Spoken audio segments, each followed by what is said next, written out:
Welcome to That 30 Show, a podcast where we talk about the good, the bad, and the surprising parts of our 30s. I'm G, and I'm finally 30. I'm excited to find out if 30 really is the new 20, because if it is, then the best years are yet to come. And I'm David. I'm entering my mid-30s. I used to have no back pain or trouble sleeping, but now I live off a healthy diet of self-help books and dream of being in bed by 10 p.m. every night. Join us each week as we try to figure out together what life in your 30s is all about.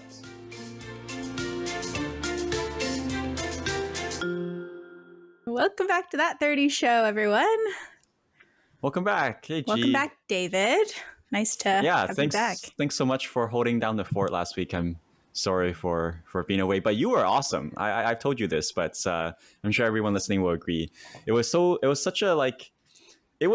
like your episode was kind of like a cup of coffee in the morning. You know, it just hits the spot. It's nothing too much, but it's kind of light. It's short and sweet is what one of my friends told me. Yeah. I didn't realize how short it was going to be until after I recorded it. But yeah, not too many thoughts there. So I just got to the point. But no, it was fun. It's just kind of awkward to record yourself over video by yourself. Yeah, the video part is weird, I guess. But yeah, I'm like, where should I look? There's no one to look at. And well, that's what YouTubers do, right? They gotta talk to the camera all the time. I've always had such a high respect for YouTubers and vloggers because I'm like, you're just staring into this little hole in your camera and trying to talk to it as if you're talking to friends. Yeah, it's pretty challenging. I think you get used to it soon. Yeah, but yeah, when you first start out. Yeah. So this week it's just you and I, but this episode is one of the new formats we want to sort of rotate through, but this will be the first time. Mm-hmm. And I think I don't know if we have a name. We haven't come up with a name for it. We should probably come up with a name for it. But the fact is that we're both pretty, I don't say nerdy about some things, but you read a lot and you listen to podcasts and maybe articles, or there's ways that you self-improve through learning, right? Mm-hmm. And that's the same for me. I think we both read fiction, but do you think you read nonfiction more or fiction more? I've actually been reading a lot more fiction over the past year or so. I don't know. It's just been fun to read and to use my imagination more, I guess. So, and I think you've told me before your favorite fiction genre is post-apocalyptic. What was it? The dystopias. Yeah, I used to read a lot of those books where it's so twisted and you live in this alternate reality, alternate universe type of thing. Like Margaret Atwood books, I really enjoyed. Yeah. So yeah, but these days I've been reading a lot of light chick lit books, actually, just random fun books. Yeah. Well, today, I don't know if you have, actually, we haven't really shared with each other what we have brought to the table, whether it's books or not, but certainly we won't spend, much time talking about any fiction books because there's not as much learning to share there. But while on the topic, before we move on, what is your favorite fiction title you've read in recent memory that you might recommend to the general audience? I've recently been rereading the Harry Potter books because I always like to read them around this time. So my recent is actually Harry Potter. I've been binging through the series. You read through the entire series? That's a long. Oh yeah, that's a commitment. I do that I don't want to say every year, but maybe once every other year. One of our mutual friends who also loves Harry Potter, I have her on Goodreads, and she has literally she started reading Philosopher's Stone a few days ago, and then I see that she finished it, and now she's reading Chamber of Secrets. So you should go talk to her. You probably know who I'm talking about. I kind of jump around. Sometimes I don't always read in order, but what's your favorite Harry Potter book? Probably Goblet of Fire.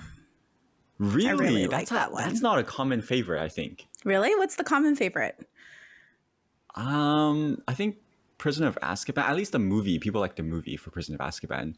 I don't know. Why do you like Goblet of Fire? Okay, this is not a Harry Potter podcast, but This is very interesting to me because I'm a huge Harry Potter fan. I think I was just like it just brings back the nostalgia. I think because I started reading Harry Potter when the third book was released, and so for the fourth book, I remember just like being one of the kids who like anticipated the release of it. Yeah, and then when I was the same. Yeah, and then when it finally came out, I was like, this is like such a cool. I guess the concept was a bit different. I don't know, and I love the movie too. So I think that was like the one where I really got into like the anticipation of Harry Potter. And so that's always just like nostalgic to me. I always enjoy that one. Interesting. Okay, well, let's get back on track here because well, I mean, there's a lot to learn about learn from fiction books, but it's harder to translate those learnings from fiction books to an audience. But yeah. I think what we're talking about is that we both listen to podcasts and books and read books and articles, and a lot of this content that we consume is very related to our theme, which is kind of basically living our best lives in our 30s, how to live happier, how to live healthier, how to be our best selves, how to, I don't know, all that good stuff. And we want to take, once a month or so, take some time to share all that good information that we've been consuming. So I'm going to suggest that we start with your learnings because, as everyone knows, if you give me an hour, I will fill that hour. So why don't we start with you? Sure. I mean, I was just going to bring forward the last nonfiction book that I read and like just some concepts or some interesting thoughts. What's the title? From the book. It's called Powerful Focus. And this is like, I don't know, because it's been a theme, I think, for the whole year for me. We've talked about this a lot, like focus? Distractions, focusing, like removing distractions from your life, like all the social media that we've got at our hands, all these like little unnecessary distractions that we have all day, every day. And so I feel like I've been trying to improve this for the past while now because I'm often someone that gets distracted so That's easily. Awesome. So I feel like everything that I've been consuming, which is kind of ironic because I just consume a lot of content about distractions, which is a distraction in and of itself, I feel like. That's so interesting because one of the most recent nonfiction books I read was also about focus. It was called Stolen Focus, Why We Can't Pay Attention. You mentioned that. By Johann Hari. Yeah, it's so we're both trying to focus better. Before I share with you what title I brought today, on the topic of focus really quickly, I recently downloaded and paid for an app called Freedom. And it was after a day where I spent most of it wasting away. And I'm like, okay, enough of this shit. Like, David, find a way to do this, to figure this out. Yeah. And then so this is nothing revelatory, but for me, I haven't really used it before, which is just an app blocker. And it's and people are like, oh, what's the point? It's so easy to get around those. But I was like, no. This is like legit. I have it blocked on my computer, on my phone, on every web browser you can use, on every app. Like there's no way to access it. In fact, you and I, as you might know, I was like, we had to respond to some Instagram messages for our pod. And I'm like, oh, I didn't realize I have Instagram blocked until midnight. I can't access it. Yeah, when I read that, I was like, wow, David, good for you. Dude's really taking control of his distractions and not letting them, take over. Yeah.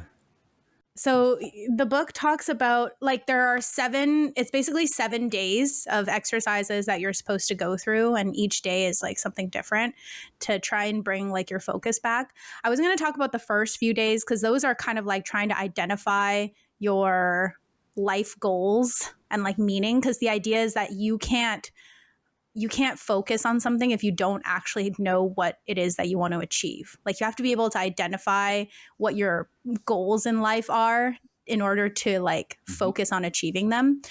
I wasn't really going to talk about that because I was really looking for like tangible things that I could do to improve my focus, because it's not like my life goals aren't getting achieved. It's more like every single day I want to be like more focused in life and not. Well, it's a good point though, because actually the book Grit talks about this too, which is that successful people don't only have an ability to work hard and be resilient, they have a very, very deep understanding of what they want. which means that they have very clear direction. And so you can't just have hard work and perseverance and resilience without direction, because hard work is not, so maybe for you, it's not really a big factor because you have direction maybe. But as we sort of maybe talked about with Michael, it's important to find that direction. Otherwise, if you work very hard, it's to what end if you're not working towards a worthy goal? Yeah. So I do feel like the book was really looking at the big picture of things, and it was like focusing on like what you want to get out of life and your goals and the pathway to take to get there. But I found the second half really interesting, where he talks about how to kind of simplify your life from all these little unnecessary distractions. Okay. I mean, a lot of these ideas, we've talked about them before, obviously, so it's nothing new. But the first one is like practicing ruthless elimination. So basically going to do an inventory and removing all the things that don't truly matter until only like the key tasks remain. So basically in your day, like you take an inventory of like all of your distractions that don't matter towards like what you want to get out of like your goals and how to achieve your goals. So I guess it's all the distractions that we've talked about in the past, right? Like social media, I don't know. Probably mostly social media for me. This is just social media. God. Yeah, it's a social media thing. I don't know, Netflix, YouTube. It's also, I think, yeah, he was also talking about, say like you go, you've been, I don't know, volunteering something for years. And that's something that like really is just something that you're doing every week, but it's not bringing you or others like much value. Like, I don't know, volunteering for the PTA meetings or something like that. But there's a lot of things that's taking up a lot of time and space in your life. Like do an inventory and remove a lot of those things to sort of free up your time to do the things that you want to do. I have an unhelpful tangent, which is, I talked about many episodes ago how I quit Netflix. Yeah. Did you get it back? Speaking of Netflix, I resubscribed, but on the ad version. Okay. Do you know there's an ad tier? It's like $6 or something. It's really cheap. Yeah. But you can get it. It's full 1080p, 2 devices, 2 screens, but you get ads. But the ads are not bad at all. It's like 15 seconds or 30 seconds every like hour. So that's how they get you. That's how they get you back. So like the reason I got it back is because I wanted to watch my girlfriend's never watched Black Mirror, so I wanted to show her some episodes. Yeah. And I was like, okay, where do I watch Black Mirror? Well, it's like a very Netflix show. Yeah.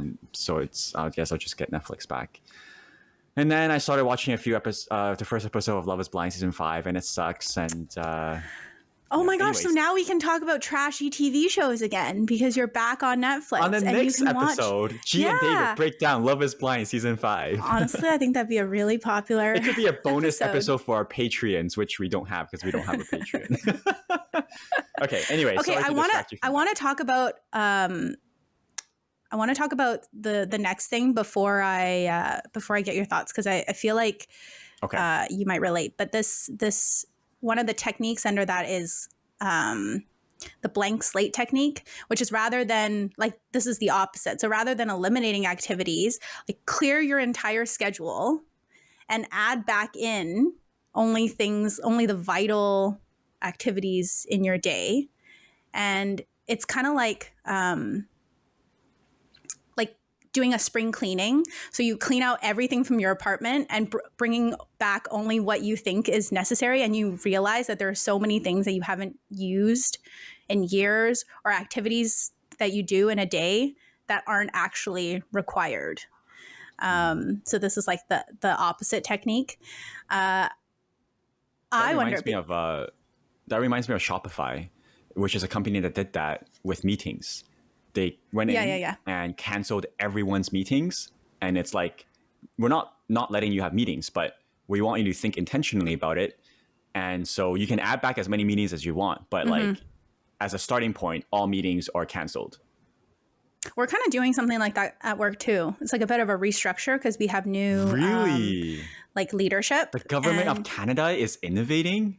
I think it's just because there's a change in leadership and we're reorganizing all the meetings. But yeah, like taking a look at each meeting and being like, do we actually need this? Or is this just another meeting for the sake of meeting? And this could have been an email. We have so many of those. Most meetings could have been email. I heard on a podcast, I can't remember who it was now. Maybe I'll try and link in the show notes when I dig into it. But this person, actually it was Tim Ferriss. Tim Ferriss framed the meetings as is this way, which is, I think, fascinating. He said that meetings are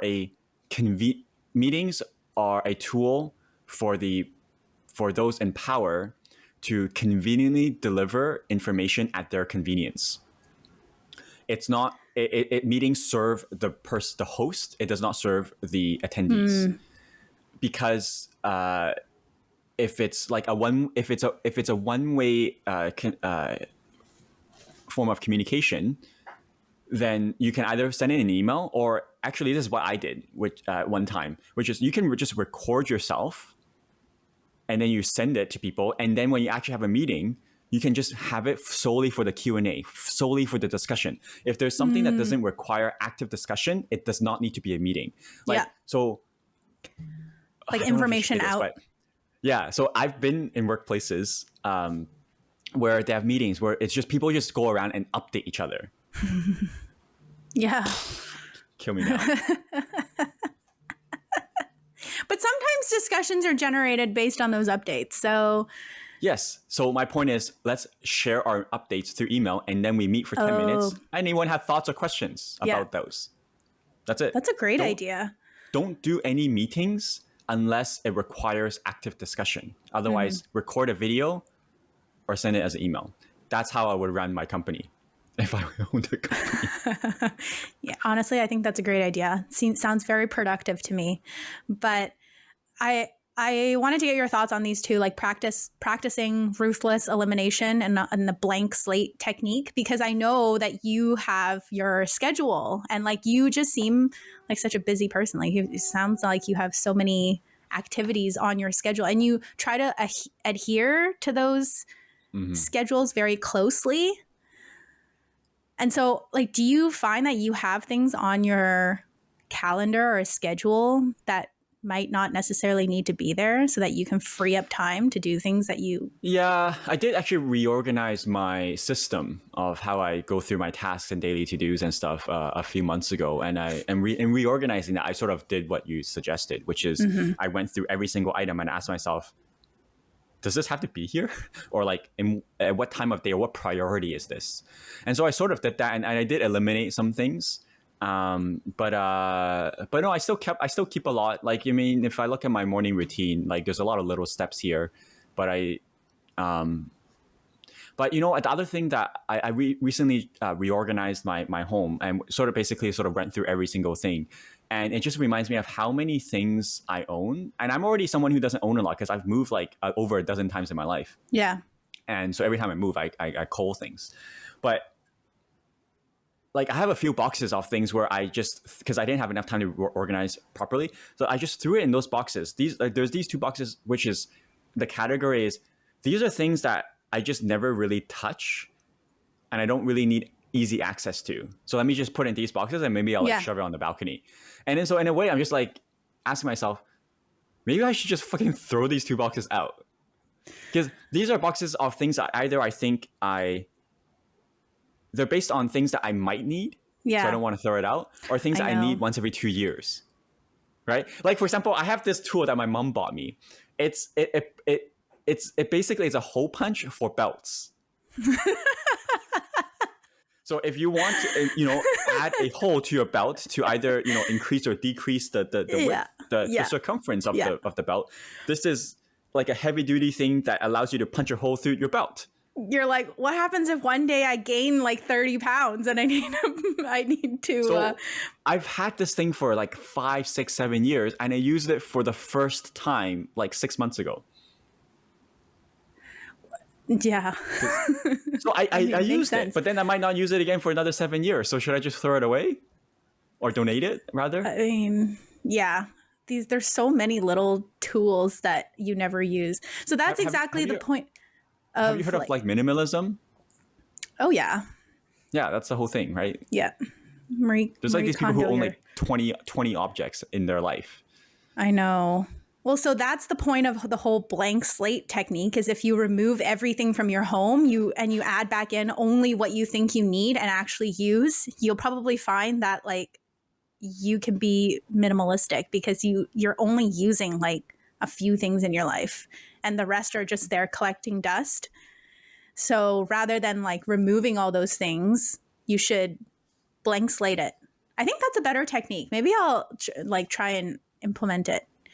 Because if I Well, do you only have bring that in the problem things that with I need, do you have that problem with clothes or like fashion it's not accessories? clothes. It's just like, yeah, I mean, clothes and stuff because my space is so small that I can only have like a few things. So for a while, I tried to do the technique of like every new thing I buy, I must donate or remove one thing. But then I kind of fell off the wagon there. I definitely I don't have a lot of clothes, but I definitely get rid of stuff based on like I don't want to get rid of it. I'm like, oh, this is such a nice blazer, but I'm like, David, you haven't fucking worn this for 5 years. So like, Yeah. yeah, it's nice, but like for whatever reason, you just don't wear it. So just get rid of it. So that's how I'm like. I look at something and I ask myself, if I haven't touched this, well, it's a bit of a hypocrisy because I kept that belt thing. But it's like if I haven't used this for 3 years, I don't need it. And oftentimes, like if I go through my stuff and I'm like, oh, I forgot that I even had this, or like I'll take out this box. I'm like, oh, I wonder what's in this box. If you don't know that thing exists or you don't know or you don't remember that it did exist, you don't need it. You should probably, you haven't needed it ever, so you probably won't need it ever again. It's like I wouldn't even think I have it if I don't even realize I have it until I see it. Exactly. I've like bought more stuff thinking that I didn't have it, and then I realized that I did have it. Anyways, this is all part of the theme of simplifying your life from unnecessary distractions. So this is counting as one of them. I have a couple more. Sure. The other technique is like, I mean, we've talked about is to minimize distractions. So again, really similar to what we just discussed. Don't start your day by all the dopamine hits. And then also engaging in more relaxing activities like the deep breathing, the meditation, relaxing music, mindfulness, stretching to bring your mind back to like a more central place. I think the thing that people struggle with there is they're like, oh, I'm so busy, I have to be productive. And like when I'm just like meditating and going for a walk, like that's time away from something I could be doing. But I think what people may not realize is that when you take those breaks, you become more productive because when you get back to what you're doing, you have a better mindset. You have a clearer mindset. You have more energy. And so let's say 1 hour of work is not all the same. 1 hour of work after a 10-minute meditation is going to be different to 1 hour of work after you've already worked 6 hours. Yeah. I think if you're going to distract yourself with those, relaxing activities rather than the phone checking and the other distractions, right? I mean, I've gotten pretty extreme with my new Freedom app blocker, which is now I block access to all the social media stuff except outside of lunchtime and dinner time. Does this also go for like messaging apps or No. just social media? Just social media. Okay. Yeah. Okay, so one concept that I found pretty interesting that I haven't really heard before was he said to reduce the useless input, like absorbing too much information. Yeah, I've go on, but I've implemented this. I've not really heard this before nor implemented it because to me, I'm like, information overload, like give me, like I want to read everything on a podcast or listen to podcasts, but he was saying, determine exactly what you're trying to learn or accomplish and gather enough information so that you can turn that like theoretical knowledge into actual wisdom and practice. Because, and this I've heard because actions, obviously, you want to implement the things that you're learning and not just learning about them and, Jim Quick always says knowledge is not power. It's like what you do with that knowledge and actually turning it into action. That's the power. Yeah. So, yeah. What do you think? Well, it's the idea that, or it's the notion that our brains, we haven't evolved, right, for the past, 50, 100,000 years. So we're not meant to receive this much information. Yeah. We're not meant to process and know this much news and information. So this is coming from someone myself who is very into current events and news. But even podcasts, I've actually dialed back because after I read the Stolen Focus book, I've decided multitasking is not a thing, at least for me, arguably for anyone. Yeah. So I have dialed back on how often I listen to podcasts. And so, for example, if I'm cooking now, I don't listen to podcasts because I'm not a very good cook. So I do need to think and concentrate.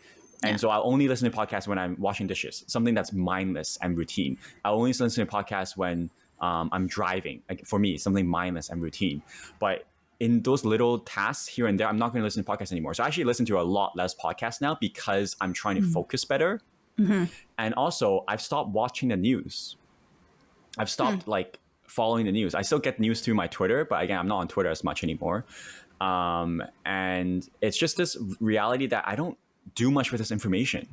And I don't need to know a lot of these things. And it just creates stress for me. Like, it doesn't really impact. And there's just, that notion, right? If there's something that's important enough, like you will know about it.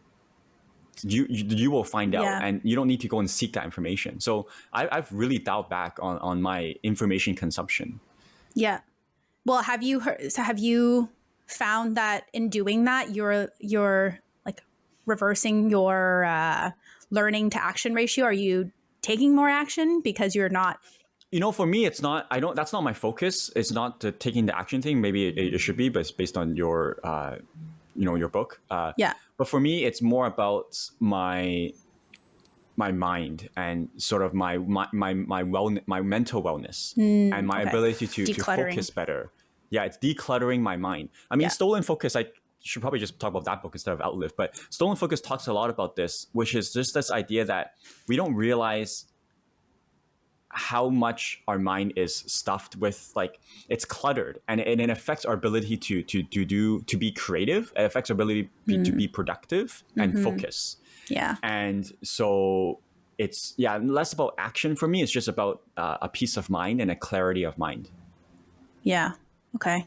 That makes sense. I often will look back on, let's say, for example, I try to subscribe to like Atlantic Weekly or these other Substacks and stuff. And then I was just decluttering my email inbox, and I realized all these subscriptions I subscribe to, I never have time to actually read it.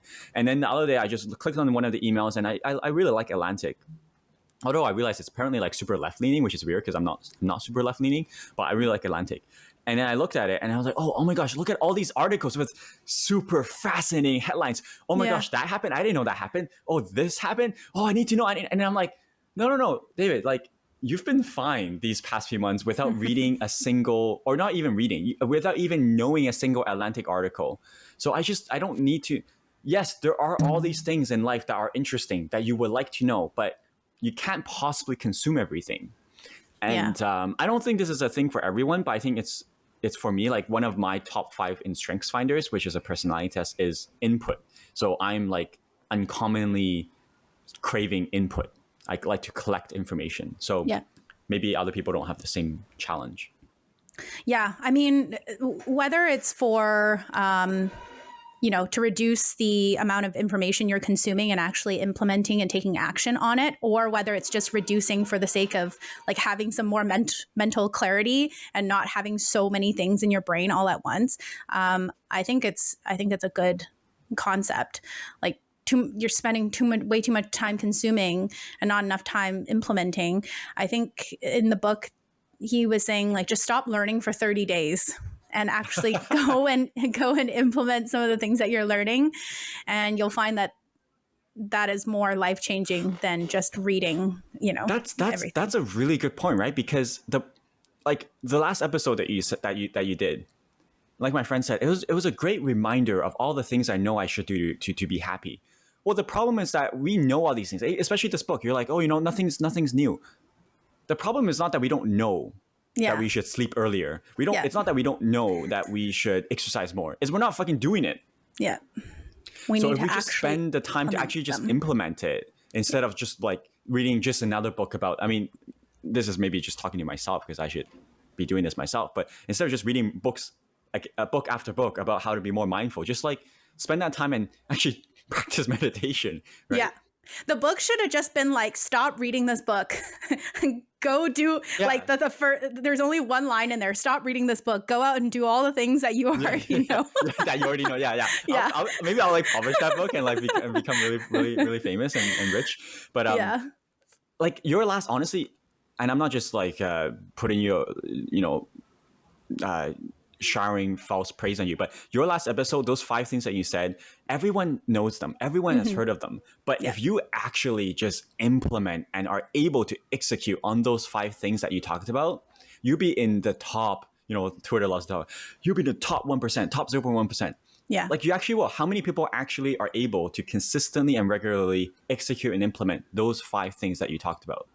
Not me, probably not you, not consistently anyway, right? Yeah. And so while this is not new, the ability to actually execute and do it is so rare that if you just focus on doing it, you'll be fine. I think like the 5 things that you talked about, that's all you need to do to live a happy and fulfilled life. If you are actually able to do it, but none of us are. Well, I do most of those things most of the time, which is why I feel like I live a more positive life. But yeah, for sure. The things that I read about in Powerful Focus were, like I said, not groundbreaking, earth-shattering things. It's just things that I need to implement. I think sometimes it's challenging to like think back to your own life and see what you can do to implement these things in your, like how to make it work with your own lifestyle. A lot of these like are concepts. So you really have to go back and think about, okay, how do I implement this so that it works for me rather than following exactly what is outlined in the book. But anyways, we're at 40 minutes. I think those are all the things I wanted to talk about from the book, the key highlights.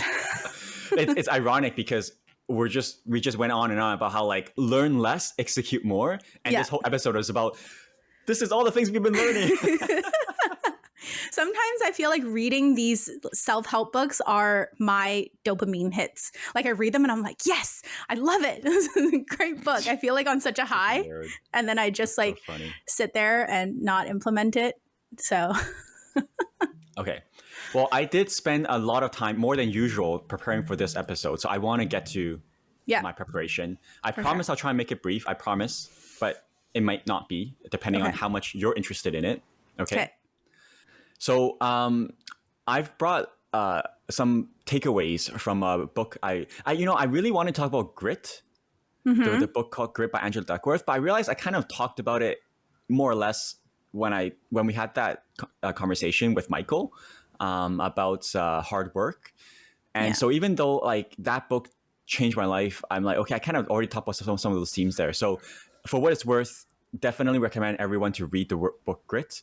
But today I'm bringing some of my takeaways from a book called Outlive, The Science and Art of Longevity by Peter Attia, a doctor. And this book was just recently published in March of this year. So it's the most up-to-date, the latest science, the latest tactics for health and longevity. So I'll talk a bit more about that. And I've got basically 10 main points and 10 questions to ask you to get your thoughts on these points. So hopefully we'll breeze through it. I know that some folks aren't too interested in the technical stuff, so I'm going to try my best to make it as light and accessible as possible. You know, I've actually found myself trying to like learn... Live longer. Well, listening to a lot of podcasts and reading books now about like health and like the human body and women's health. I was just like, is this what like getting older is like? I switched to reading books all about like, Yeah, because in our 30s, we start noticing our body deteriorating more, right? Yeah. And then so like, I think this mortality, like, we're like, oh my gosh, we're dying like, very slowly, right? And so it becomes more front of mind. I think it makes sense. I've never reached for those titles in the past, like in my 20s. I would never reach for, gut health, like hormone balance, all that kind of stuff.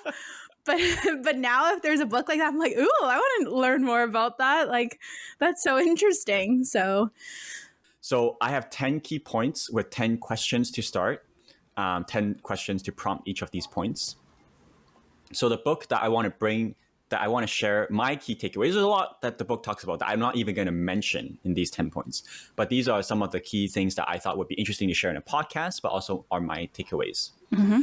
So the first question I have for you, G, what do you think are the 4 diseases that have not improved, like our ability to combat them or like prevent them, have not improved for the last 100 years? You don't have to name all 4, but like, do you have any idea, any guesses? What are the 4? What are some of the 4 diseases that have not improved in the past century? oh goodness. Just name one then. Well, I'm just trying to think something to do with like a mental health issue. I think like not where I was expecting you to go. like specific diseases. How specific are we talking about here? Okay, can you give me one example? I wouldn't be able to guess all 4. So you give me one. Alzheimer's. Oh.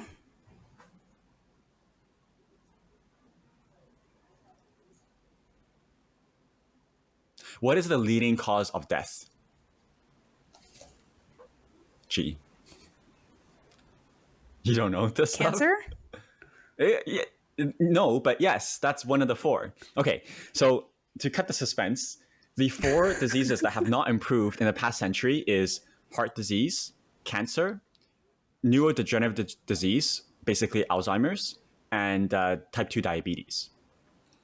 Oh, so okay. The reason this is interesting is because our ability to stay alive has improved vastly, right? Our life expectancy has improved.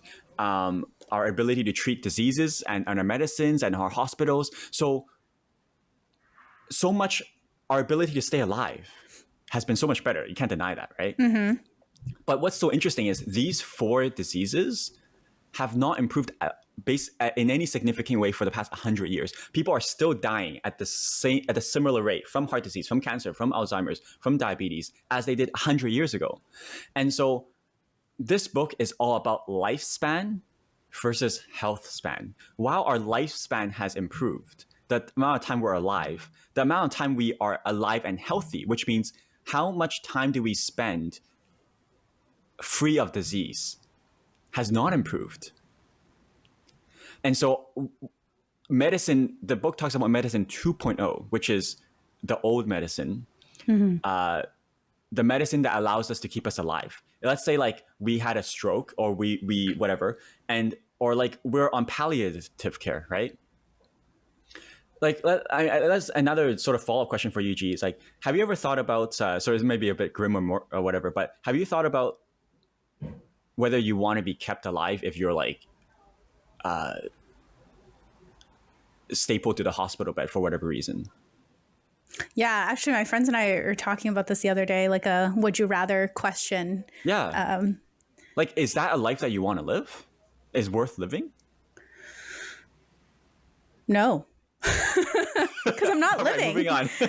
Yeah, I'm not living at that point. So what Peter Attia is trying to talk about is what he calls medicine 3.0, which is what we can do to proactively and preemptively tackle these diseases, to delay the onset of disease, particularly heart disease, cancer, Alzheimer's, diabetes. Everyone will get this in some greater or milder form as we age. But the point is, what can we do to delay the onset of it? So it's not what can we do to live with it, which is what current medicine is all about. It's like treating diabetes, it's treating cancer. It's like, no, what can we do to prevent and delay it? So this is what the book is all about: health span versus lifespan. Oh, that is interesting. But I feel like a lot of the focus is on prevention. No? No, because Oh, I mean, not from his perspective, having trained, in medical school and being a surgeon and all that. Like medicine is very good at like, oh, you're dying, let me prevent you from dying. Not like, oh, you have increased levels of, I don't know, like basically they're not going to test you when you're 30, right? Like if I go to a doctor and be like, oh, you're fine. But you're not fine because you are already having increased levels of X or Y that Yeah, will lead to something. But they don't treat it until it's too late. I see. Yeah. Maybe I'm just noticing it more because, like I was talking about earlier, I like You're want to reading the and just books. Yeah. I mean, interested to read about.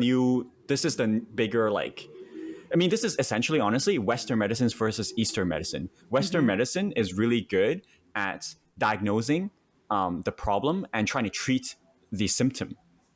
Eastern medicine is all about what is the root cause. Yeah. How are you doing holistically, because your health and your body is a holistic system. It's not just like, yo, just your pancreas or just your heart, but Western Oh yeah, medicine for just sure. like looks at like, oh, your headache, well, let me do like a brain scan, like no, like Yeah. maybe it's stress, maybe it's what you're eating. Yeah. I did realize that when I have you ever gone to the dentist and they ask you like, do you have any like Yes, headaches yeah, or body pain? any Because general health everything's things. related. Yeah. Yes, yeah, exactly. Yeah. Okay, you're indulging me way too much, you got to keep me moving on. Okay. Okay. Next one. What Next question, G, what do you think are the four main pillars of health?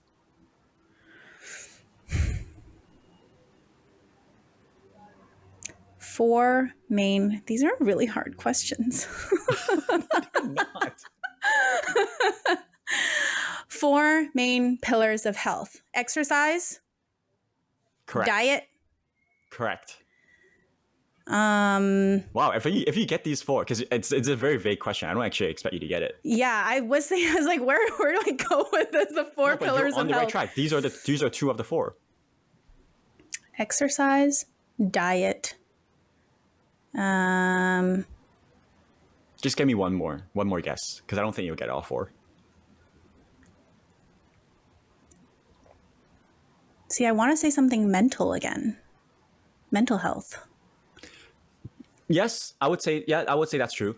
How the books I've read frame it is emotional health and relaxation. Okay. And then the fourth pillar is sleep. Oh, okay. Of course. Yes. So I really believe that these are the four pillars we have to focus on, because not only does this book talk about it, the other book that I love is that I've talked about on many occasions on this podcast is called The 4-Pillar Plan by Dr. Rangan Chatterjee. His book, he literally talks about the four pillars. He talks Yeah. about it as movements, how to move, eat, sleep, and relax better. In this book, Peter Attia talks about exercise, nutrition, sleep, and emotional health. So it's very clear. These are the four pillars, the four tenets that we have to focus on. And the 4-Pillar Plan talks about how it's not good to be an expert on sleep, but not really do good on diet. Right. It's better that you're like average sleep, average diet, average emotional health, and average movement. Like you have to have all four. And it's better to be just like average at all of them than just really good at some of them and not good at all of them. So I guess for you, G, do you think you have a good balance for all four of these? I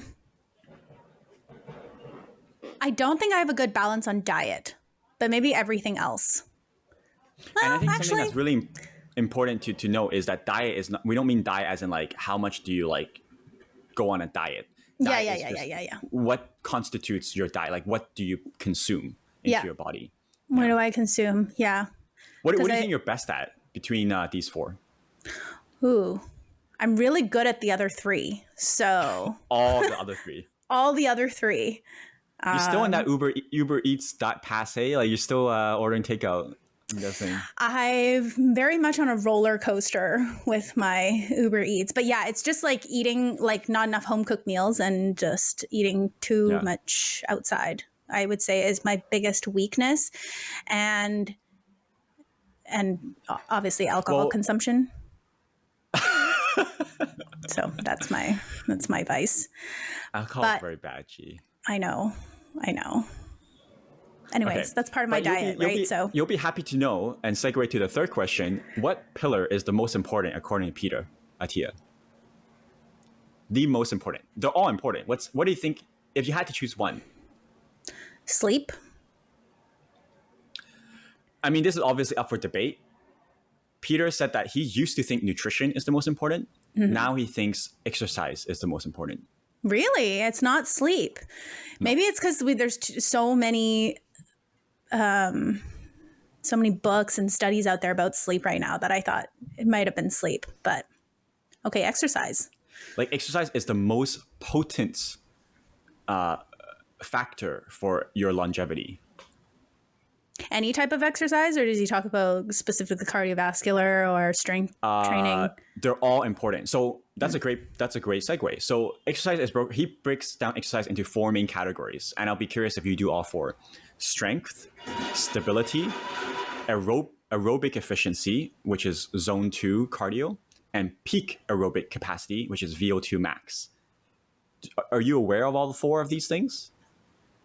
I don't know what the difference is between the last two. Like, is it like a running versus a hit? That's actually my next question. So we'll talk about that next, okay? Okay. But these are the 4 categories of exercise: strength, stability, and 2 types of cardio. And exercise is the only intervention known to be able to delay the progression of Parkinson's and neurodegeneration. Basically, exercise is the only thing that can help you stay mentally well as you age. So, and like, I mean, when I read, I mean, just a couple more statistics because it's so fascinating here.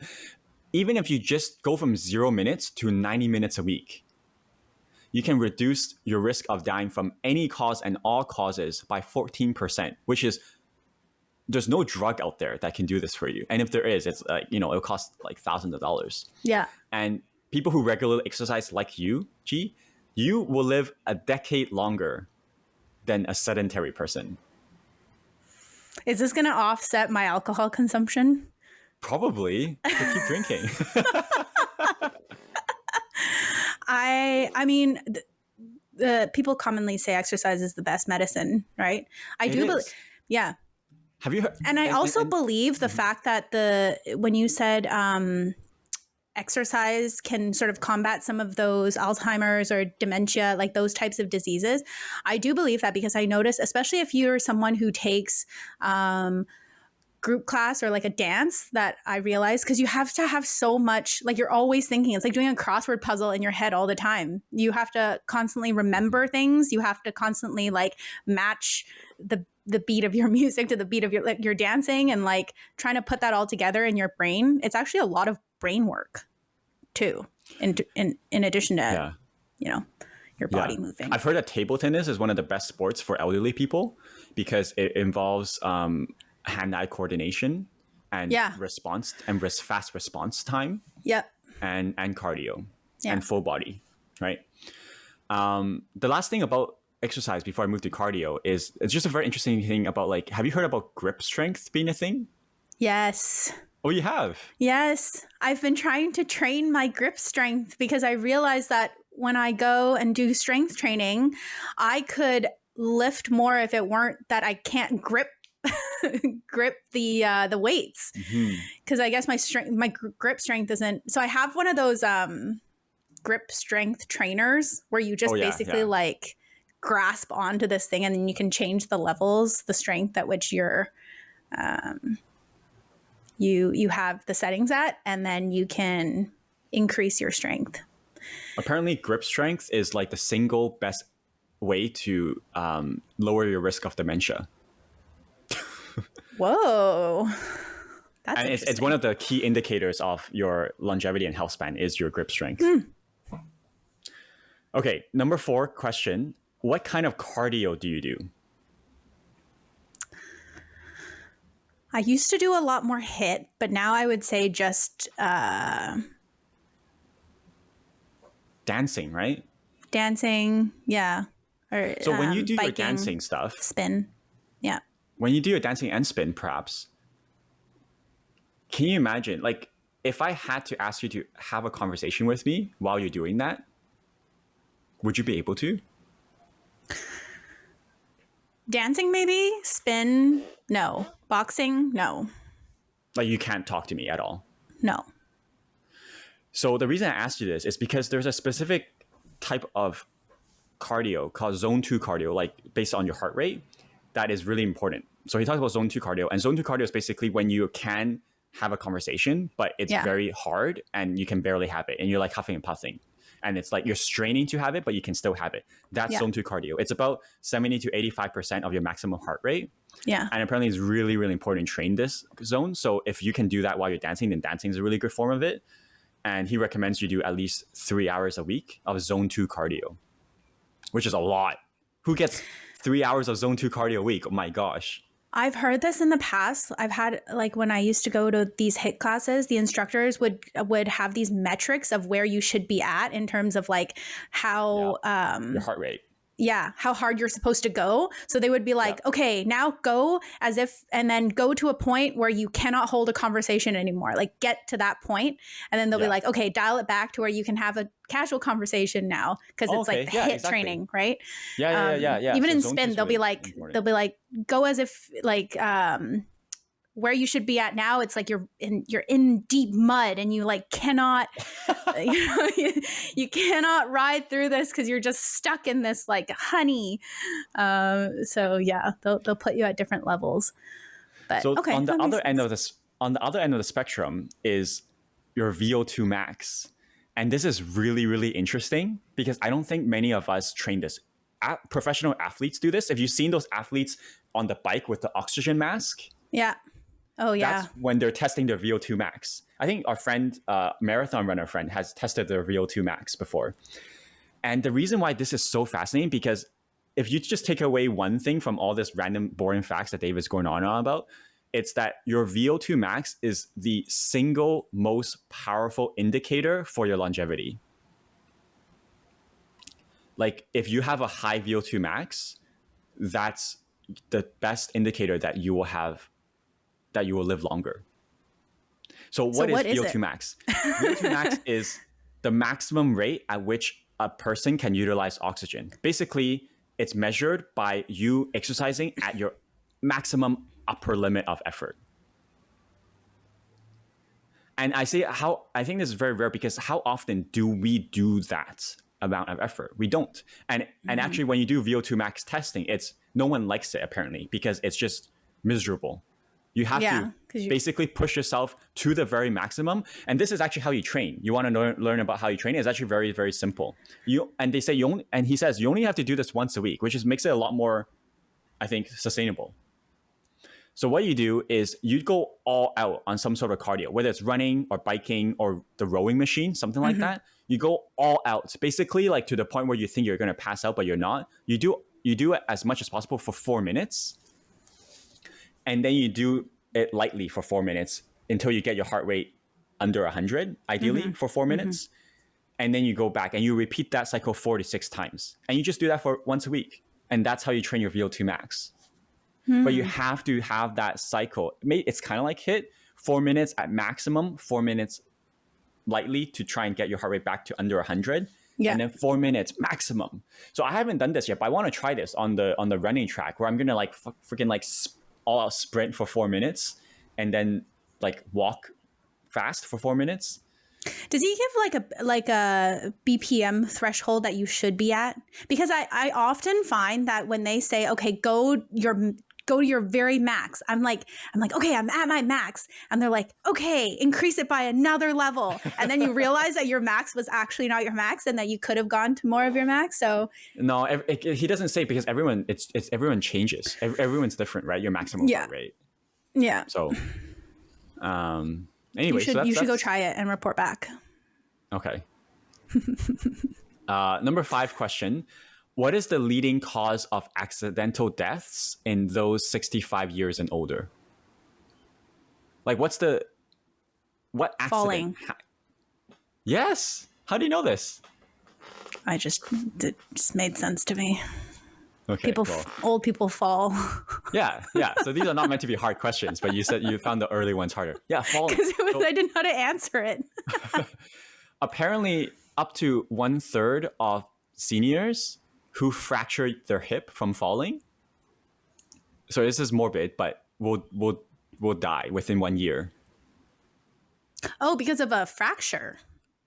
I don't know how or why, but within 1 year of fracturing your hip, if you're over 65, 1/3 of you will die. Oh. So Oh no. don't fall and fracture your hip if you're over 65. Yeah. So is the Peter? Is it Peter? Peter. Is he saying don't fall? Is that the No, is that he's saying the antidote? the antidote is strength training. Oh, okay. Build your strength so that if you fall, you won't. No, it's so that you won't fall. Because the reason why Oh. you fall is because your muscles are not strong enough to keep you upright, right? Like when you trip, you have that sudden motion where you like course correct. And when you're young, you're fine because your muscles are strong, your response time is fine.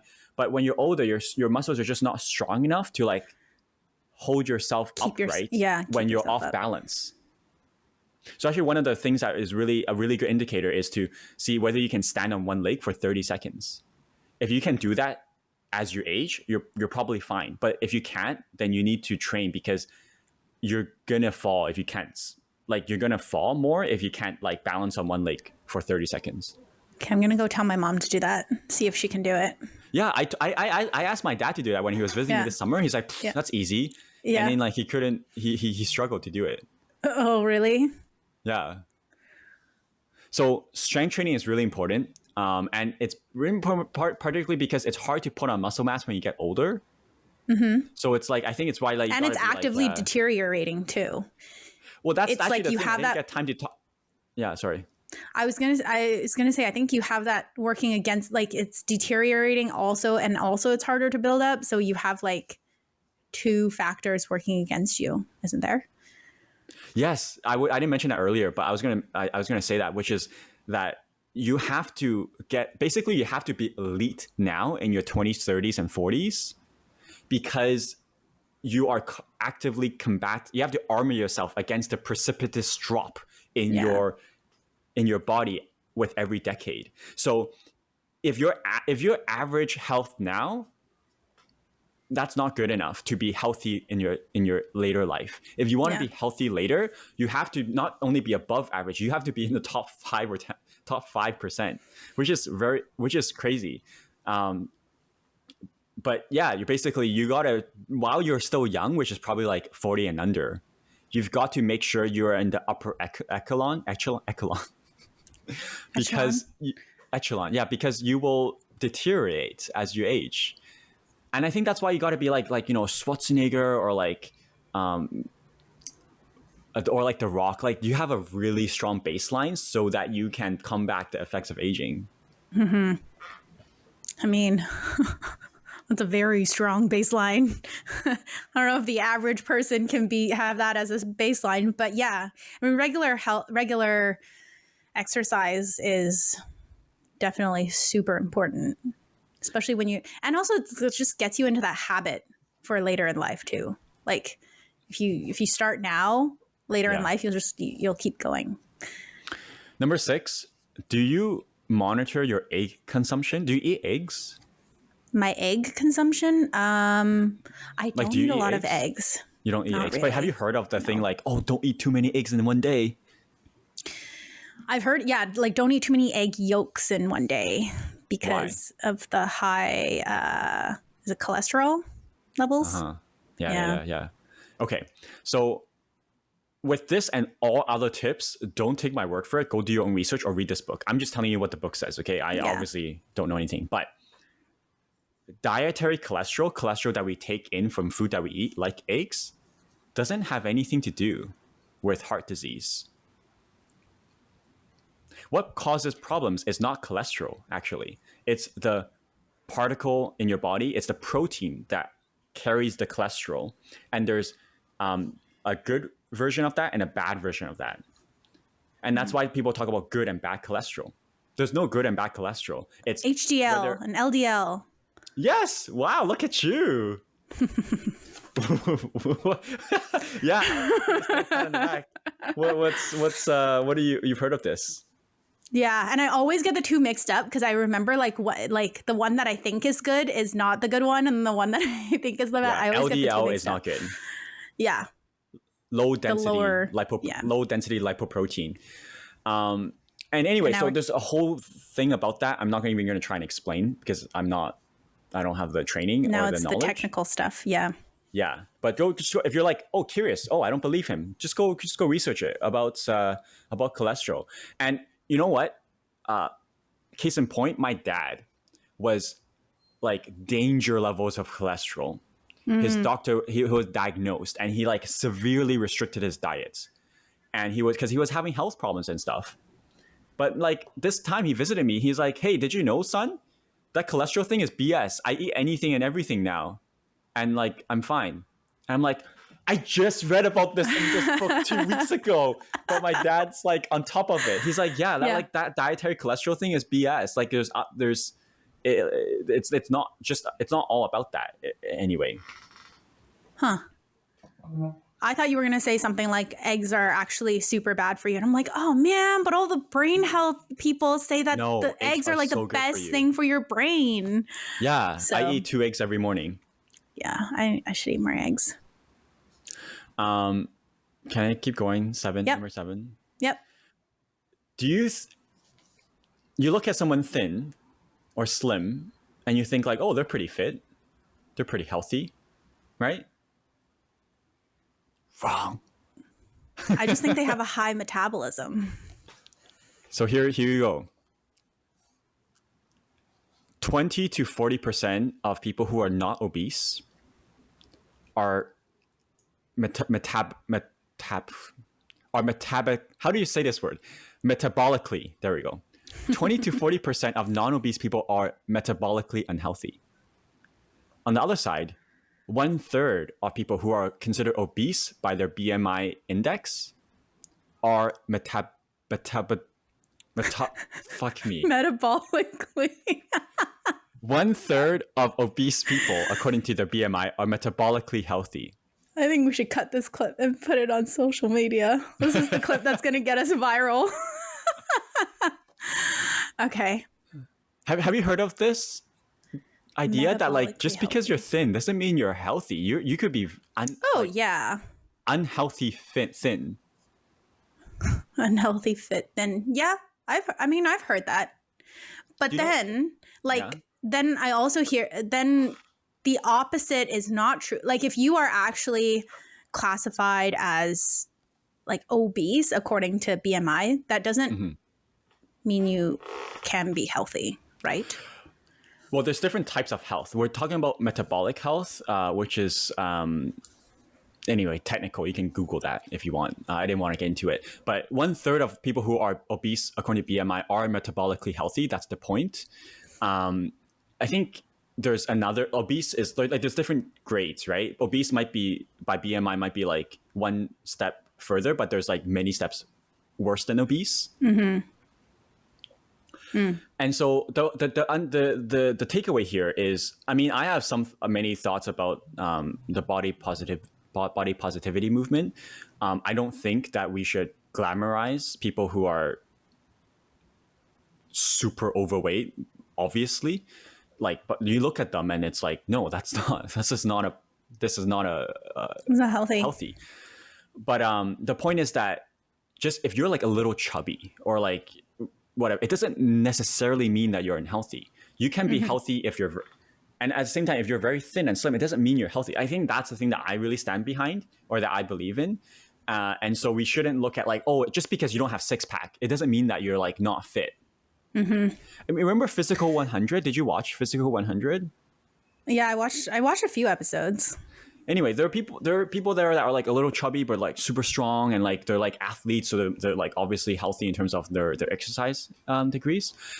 But the point I want to mention here is that total body fat percentage is not the most important thing. It's about visceral fat. Have you heard of visceral fat versus subcutaneous fat? Is this the same as like the brown fat? Brown fat is, yeah, I don't know if it's the same. I think that's something different, but we don't have to get into technical part. The point is that like, don't worry too much about your weight or your fat percentage unless you're like, you know. Yeah, like at a certain point, you should At a certain point. Yeah. Yeah. But if you're like, you know, a little chubby or like super skinny, It might not be the be all end all. What you want to look at is your visceral fat is bad. Visceral fat is the fat that has like there's too much fat just Around your organs. around your organs, and that's like the bad fat. Yeah. So How there's do you basically know? good fat and bad fat. You can know. Well, I mean, my scale tells me that. I don't know how accurate it is, but my scale tells me yeah. my visceral fat and subcutaneous fat. My scale has but you that can- too, but I just test it. use it as a trend thing versus how accurate the number actually is. Right. Okay. Okay. Have you heard of the risks of eating red meat? I have, but I've also heard people debunk that. So, which side is Peter on? So Peter's on the side of debunking it Okay. because there is a very famous Harvard study, maybe in 2017 or something, that documented how eating red meat increases your risk of colon cancer by 17%. But his point is that these epidemiological studies, you have to take it with a grain of salt because, like, for example, let's say smoking, right? Smoking is a very established correlation to lung cancer, right? There's a clear causation there, not just correlation. Yeah. The percentage increase in lung cancer due to smoking is not 17%. It's between 1,000 to 2,500%. That's causation. Yep. If you increase your risk of colon cancer by 17%, but your risk of colon cancer to begin with is 0.5%, 17% increase of 0.5% is like negligible.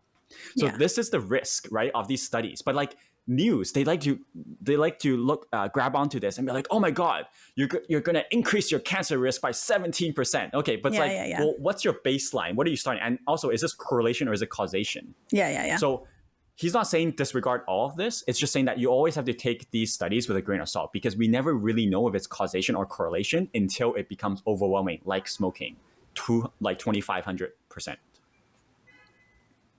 So he's saying red meat is not. He's not necessarily saying that red meat is good, but he's just saying like the studies is not conclusive.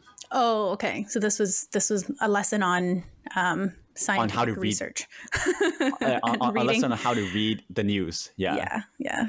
Okay. Because I've seen these headlines and I've like cut back on like red meat for like environmental reasons, but also health reasons.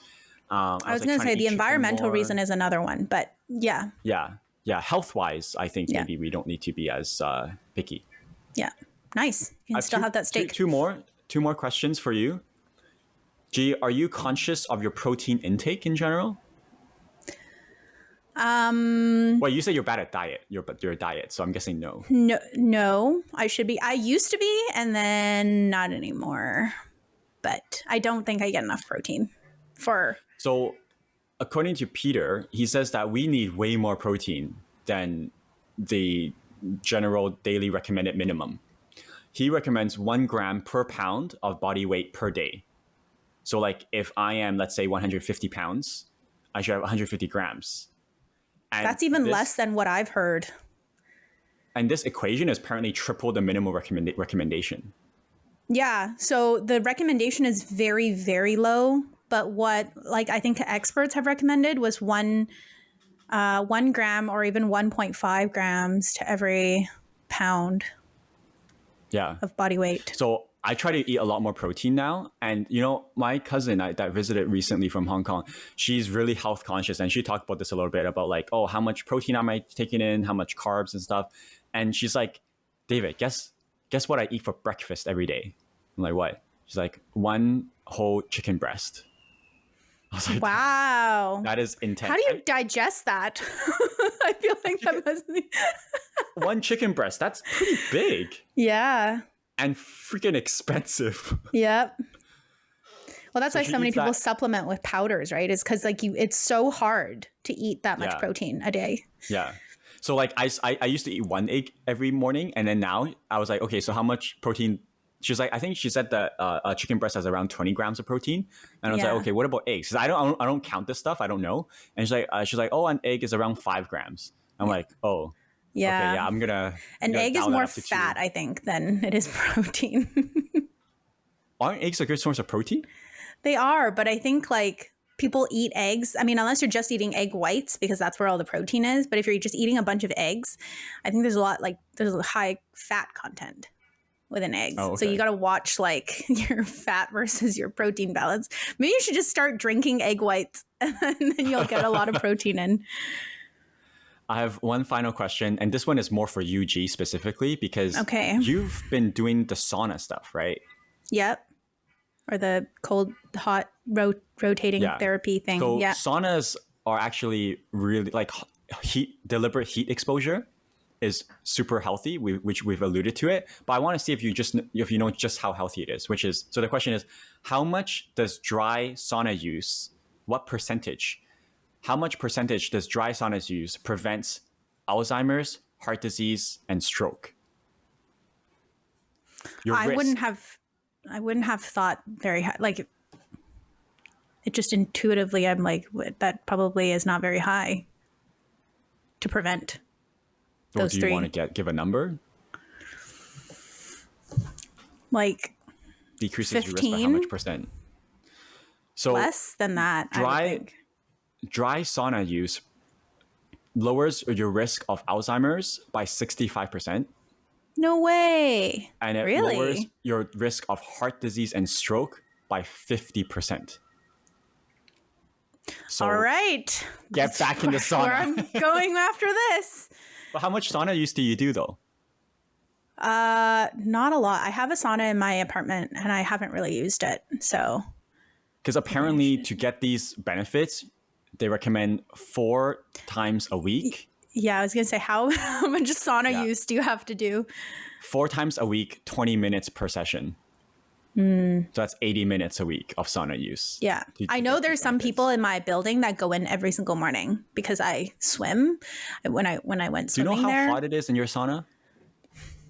No, but I can't imagine it to be that hot. I think wood saunas are the hottest, right? And Okay. ours is not wood sauna, so I Well, don't think it says hot. that it's 82 degrees Celsius or hotter 4 times a week. So you can take a look next time. Bring a thermometer.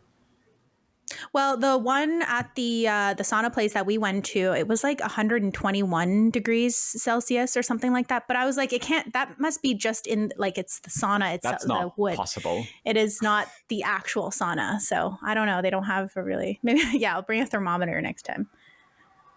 Okay, thanks for indulging me those 10 questions. Hopefully that's some kind of, I don't know, interesting to. I try my best. There's to a lot frame it of in good an tips interactive in way. there. So yeah, I was surprised by some of them. So to summarize, let me just summarize it really quickly. Yep. Use a sauna, eat more protein, take health news with a grain of salt. Exercise. Don't focus too much on your body image unless you're crazy overweight. Eating cholesterol is not necessarily bad. Don't fall if you're over 65 years old. Run Pro really tip. fast for 4 minutes every week. Prioritize exercise above all else. Also get good nutrition, sleep, and emotional health. And finally, prevent disease. Don't just treat it. So out of the 4, exercise, diet, sleep, and mental health, which one do you think you're the best at and worst at? I think I'm bad at all of them. Actually, no. I'm good with my diet. That's probably what I'm best at. I try to eat very healthy. We're opposites. I'm probably worse at exercise, ironically. Oh, really? Yeah. I thought you got yourself into a groove. Consistency, right? Mm-hmm. Yeah. All right. So, Gotta get back onto your HIIT exercises. Yeah, so that's it. Hopefully people found that interesting. I thought that was interesting. Hopefully, But the main thing others- is like we want to share some of our learnings that you will go and do your own research about. Like, because we're not, well, at least when it comes to this science and health stuff, I'm not the expert, right? But I guess for the stuff that G talks about, that's less like technical, so it's fine. You can take our advice if you want, but like obviously don't go and eat more protein just because I told you to. Well, you should, I think. Yeah, I'm if you're just not saying, getting like, enough protein, the I think that's disclaimer pretty is universal. that we're Yeah. not. It's like ChatGPT, right? Whenever you ask anything, ChatGPT is like, Yeah. you should really consult an expert. I'm like, no, this is not the point of ChatGPT. Just give me the freaking answer. Well, I think, anything obviously health related, you should go do your own research. It's different for every person. So Yes. yeah. But this is what the book talks about, and the book is written by an expert. So that's sort of why I feel comfortable sharing some of my takeaways. Yeah. Yeah, very interesting. Did you find any of those things surprising, or is it, again, stuff that you knew but you just never implemented? Or were those things that, like, these things that you picked out? I think the cholesterol part was interesting, knowing that there's at best mixed evidence for our relation to cholesterol. Yeah. But I really didn't exercise, realize the sauna one. That sauna one surprised me. I mean, deliberate heat exposure is a thing, though. You know about that. I just didn't realize the benefits in terms of against the different disease, those types of diseases. I think my main takeaway, honestly, from this book is how important it is to actively live a healthy lifestyle early on to combat as I said, the precipitous drop in your health just due to aging alone. So it's like, it's never too late, but it's never early enough. Yeah. Best time to start was 10 years ago. Second best time is today. Okay. I had a question. What was it? Oh, didn't the author talk about why those 4 diseases have not been, have not gone down? Is it because people don't talk about preventative?